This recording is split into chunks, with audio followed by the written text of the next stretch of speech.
America's Marines marked a proud milestone this week, celebrating 250 years of service, strength, and sacrifice. And joining the ceremony in Washington, D.C., was none other than Vice President JD Vance, himself a Marine veteran. At the historic Marine Corps Birthday Ball held at the Washington Hilton, Vice President Vance delivered heartfelt remarks, paying tribute to the men and women who've worn the uniform of the United States Marine Corps. Let's see about what said JD Vance. Okay, welcome back in Live Now. We are seeing that General Eric M. Smith, he's the Commandant of the United States Marine Corps. He is speaking right now at this event where we expect the Vice President, who himself is a Marine Corps veteran. He'll be speaking shortly, we expect. Let's listen. This is live. His brother out there in my Humvee, and I said, Corporal Jaime, I don't know what to say to you right now. And he looked me dead in the eye, and he said, sir, it's been my privilege to serve in this battalion. And he boarded a helicopter, and he flew his dead brother's body home to Las Vegas. Now, I don't know where we get the likes of Corporal Jaime. I don't think we deserve them. But the truth is, for our adversaries, we got lots of them. We got lots of them. And they're all willing to kill you. They're all willing to bring the fight to you. So if you mess with America, you're going to get a bunch of Corporal Jaimes coming after you.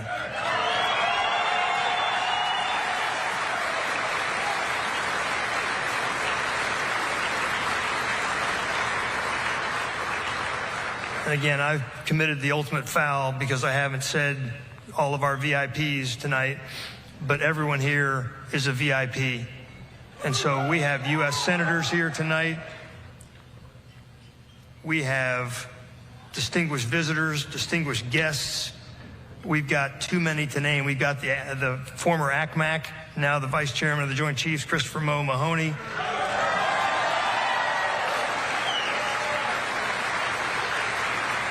We have senators from the states of Montana. We got Senator Ernst from the great state of Indiana.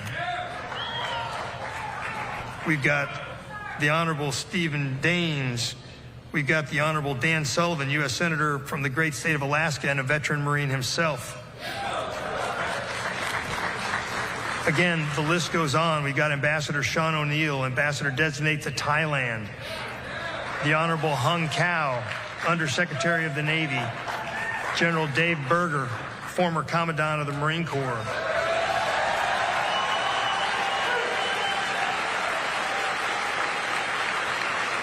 And I'll end with this one.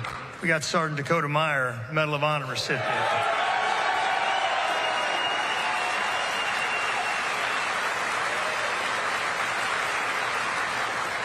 We're all honored by your presence here today. So again, I'm going to skip my prepared remarks because I think when I tell the Corporal Jaime story, that epitomizes everything you need to know about our Marine Corps. And it epitomizes everything that is good about our Marine Corps. And it epitomizes everything that our adversaries need to understand about our Marine Corps. Because if you mess with the bull, you get the horns.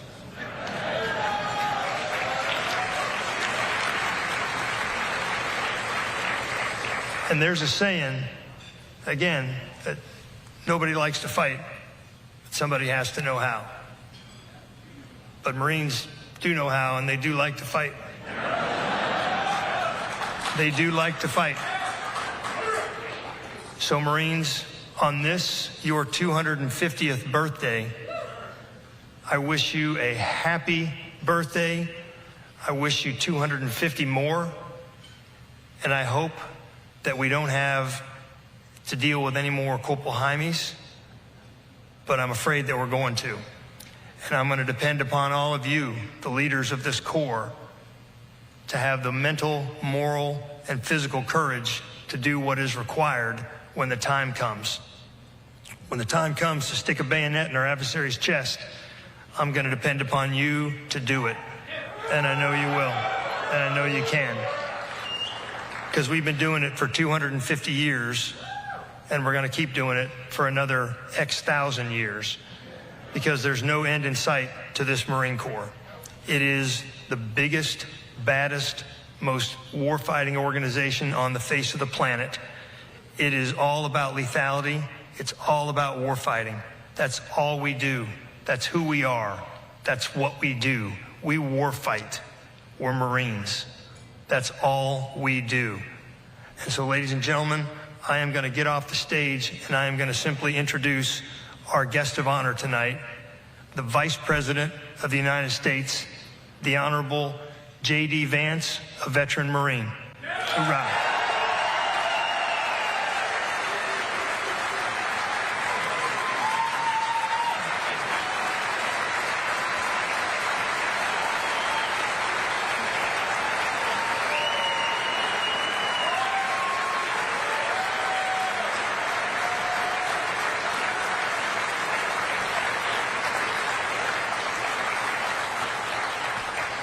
Thank you, Marines. It's great to be with you tonight. I want to thank our great Commandant, General Smith. Thank you so much for everything that you do for our Marine Corps.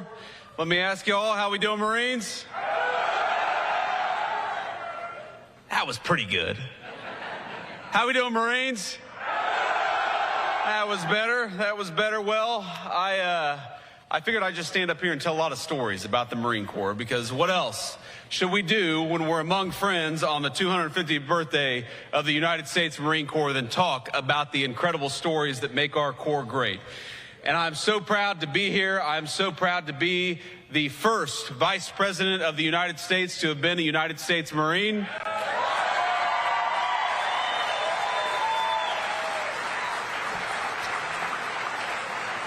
I'm proud to have so many of my dear friends from my own time in the United States Marine Corps, and I was joking with some of them earlier this evening. We were at a reception with generals and colonels and magistrates and noblemen, and I thought to myself that when we were at our last Marine Corps ball, we were drinking Jim Beam 8 stars with a bunch of corporals and lance corporals and sergeants. And now we're drinking fine wine with the Commandant of the Marine Corps. We've come pretty far, my friends. It's good to see you all. But the thing I love about the Marine Corps is that for 41 years, for the entire time that I have had the Marine Corps in the back of my mind, since I stepped foot on those yellow footprints in Parris Island, I was a 19-year-old kid. That entire time, the Marine Corps has kept me honest, and even tonight, the Marine Corps has kept me honest, because you saw our guest of honor, that incredible Iwo Jima veteran, Corporal. It's such an honor to be with you. And I was shaking his hand earlier and spending some time with him, and I said, "Sir, if you need to lean on me, if you need to grab onto me, please feel free to do so." And he said, "If you need to grab onto me, feel free to do so."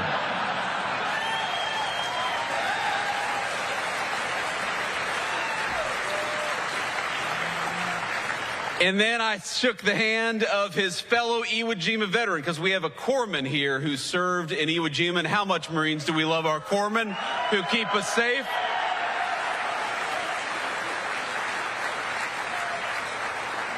We know that to our corpsmen, there is no illness so severe, no malady so significant that it cannot be cleared by 2 Motrin and a fresh pair of socks. But I shook the hand of this corpsman who's probably close to 100 years old. And he said, you know, we talked for a little bit, we chatted for a little bit. He said, "You know, you have a very nice personality." And I'm a vain politician just like all the rest of them, and I really appreciated that. And then he said, "What the hell is up with that beard?" And I thought to myself, I'm the Vice President of the United States, and this guy is busting my balls for having a beard. But that, my friends, is what the Marine Corps does. Whether we're a young Marine or an old Marine, whether we're a Lance Corporal born in 2006 or a veteran of Iwo Jima, the Marine Corps keeps us honest, because it is the proudest organization of warfighters in the world, and we are proud to celebrate its 250th birthday.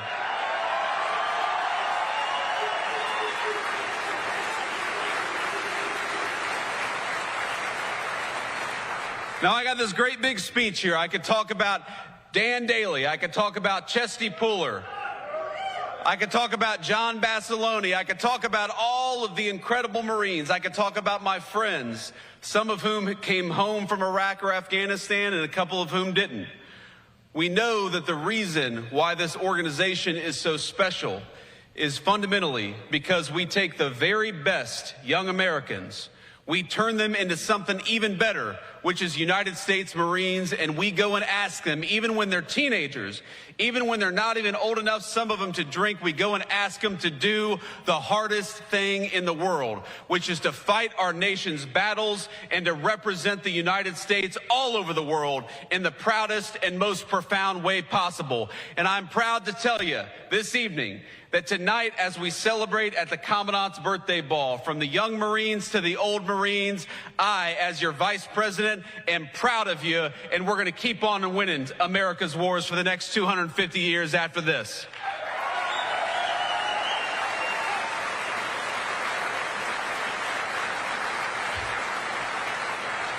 Now, I remember when my cousin Rachel, she's my older cousin, my grandmother's eldest grandchild, when she encouraged me to enlist in the United States Marine Corps, and at the time it sounded like the craziest idea I had ever heard.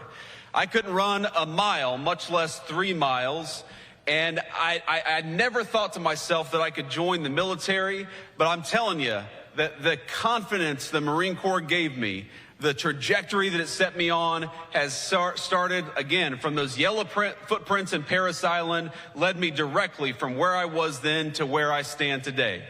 And it wasn't always an easy journey, of course, these things never are, but I remember, for example, my very first Marine Corps birthday as a young recruit in Parris Island. I went to boot camp in September of 2003, and so, of course, my first Marine Corps birthday was in Parris Island. Now, I'll tell you a little story. At the time, I thought that I was deathly allergic to shellfish. And the reason I thought I was deathly allergic to shellfish is because when I was 16 or 17, I had some terrible allergic reaction. I assumed it was because of shellfish, and for 2 years, I had not touched shellfish. I thought it was the thing that was going to kill me. And so on November the 10th in Parris Island, South Carolina, I was sitting there and they served steak and lobster. And y'all know, y'all were recruits. You know how hungry young recruits get? And I thought to myself, well, on the one hand, I could be hungry and maybe save my life. On the other hand, I could roll the die with this lobster, and the very worst thing that's probably going to happen to me is the corpsman's going to take care of me. I'll get to sleep in tomorrow. And so what did my dumb ass do? I ate the lobster, and I was fine, and I haven't been allergic to shellfish ever since. So one of the great things the Marine Corps can do is it can apparently cure a shellfish allergy. There are so many things I'm proud of about this Corps. One of the things I'm proud of is that the attitude and the life of service continues from the people who become generals in our Marine Corps to sergeant majors in our Marine Corps to the people who get out and lead in the civilian world.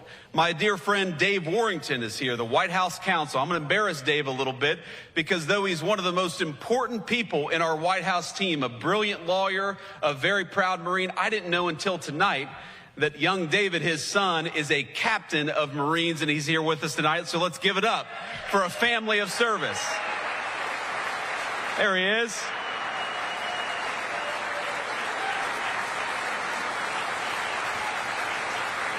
Going to embarrass my friend a little bit, and of course, you all know that, you know, when you get around soldiers and sailors and airmen, we like to poke fun at each other. And I was talking to an Army colonel in the White House not too long ago, and I said, Colonel, you know what they call a soldier with an IQ of 80? And he said, what, sir? And I said, they call him a colonel. And he chuckled. And then he said, you know what they call a Marine with an IQ of 60? I said, what's that, Colonel? He said, the Vice President of the United States.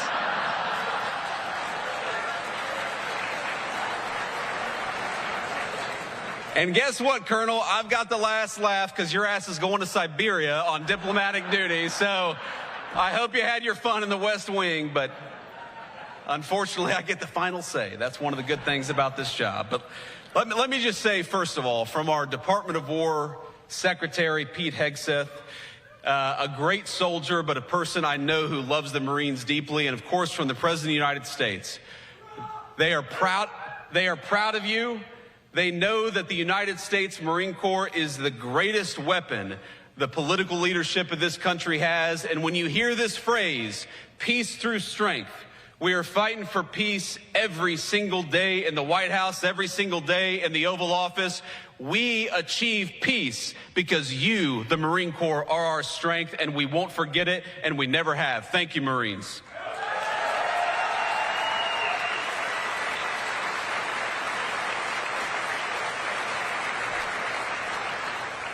And I know we're going to do a little toast with a Commandant here, but I just want to say something else, because there are two things that your political leadership cares a great deal about. I have to put on my vice president hat and tell you about it, because one of the mistakes that I think we made over the past 40 years, over my entire life, and let's be honest, it was Democrats and Republicans, this is not even a partisan point, is that we were too willing to send our Marines and our soldiers and everybody else off to war without giving you clear guidance about what you needed to do and clear guidelines for when you would come home. And that is one thing the President of the United States and everybody in the White House, we promise we will never do. When we send you off to fight our nation's battles, we will do it with full confidence. We will give you the knowledge and the tools you need to win, and we will make it clear that your job is to kick the enemy's ass and come back home safely. That is our sacred promise from the President of the United States on down. That's what we owe every single one of you, is a clear mission and a clear promise that when you do that mission, you're going to come home safely. That's the first point that I want to make. And I want to make a second point, because we live in an era of technology. You saw it in that incredible video. I forget who even said it, but he said, you know, in World War II, we had planes, we had boats, we had tanks, and we had Marines, and here we are in 2025, 80 years later, and we still got tanks, we got boats, we got airplanes, and we got United States Marines. But let's be honest, we all know the battlefield has changed in an incredible and profound way. We've got technology that would have been inconceivable even when I was a little kid, is now driving the face of the modern battlefield. We got cybersecurity, we got satellites in space, we got artificial intelligence, we've got all this incredible technology. And of course, the United States is the most significant leader of technology in the world. But I happen to believe that the most important warfighting technology is not a new airplane. The most important warfighting technology is not artificial intelligence or anything on a computer. The most important warfighting technology is a well-trained and well-armed United States Marine, and we won't forget it.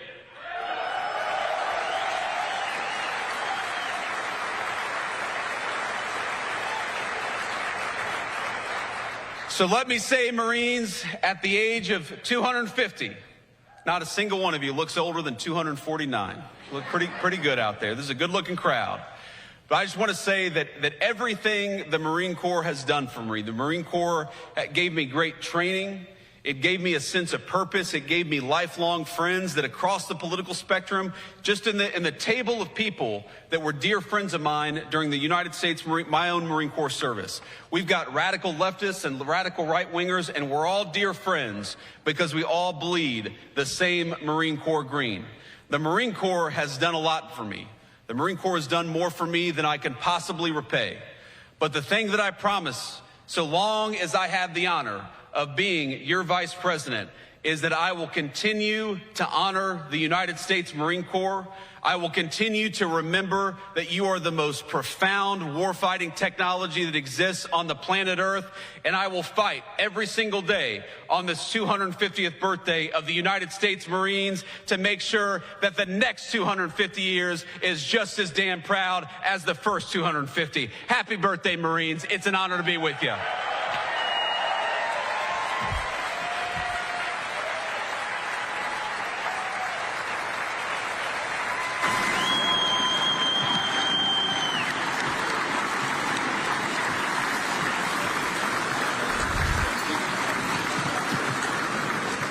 Ladies and gentlemen, please join Vice President JD Vance as he offers a toast in honor of the 250th birthday of the United States Marine Corps. All right, Marines, I'm going to keep this simple and keep this sweet because I'm the last thing standing between you and a very delicious glass of champagne. But let's raise our glass from Chesty Puller to everybody else. For every Marine who came home and every Marine who didn't. Here's to 250 more years of our glorious Marine Corps. God bless you.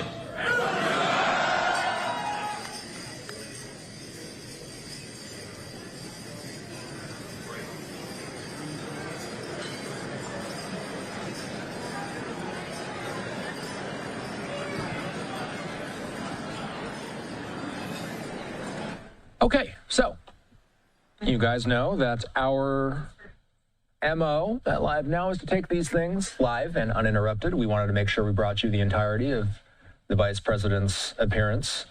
Second Lady Usha Vance, also in the crowd, by the way. We saw JD and Usha arriving earlier in the evening. A live look